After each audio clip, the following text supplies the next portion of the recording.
Anand Rathi presents Power of Vision, Stories of Wealth Creators in association with CNBC TV18.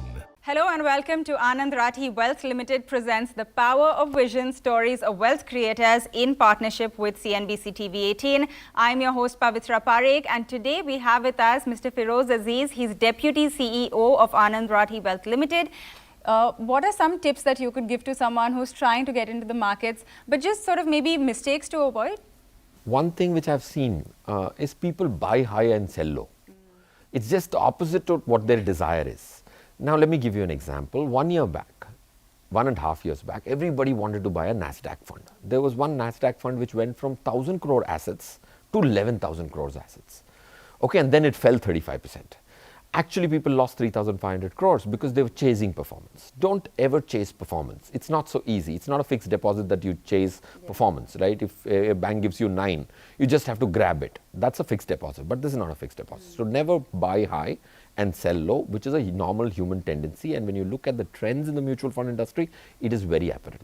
This is the first time I'm seeing one trend where people are buying low and selling high is the small cap funds.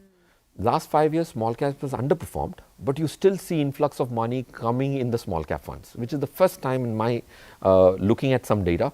This is the first time Indians are being smarter.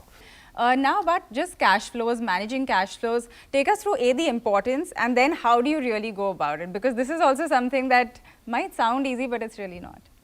See, cash flows have to be holistic. Most people look at their portfolio in constituents. For you to manage cash flow, you will have to draw a table of everything you have. Seldom do I meet somebody, even an HNI, with a guy with 20 crores does not have all his wealth on an Excel sheet every dime.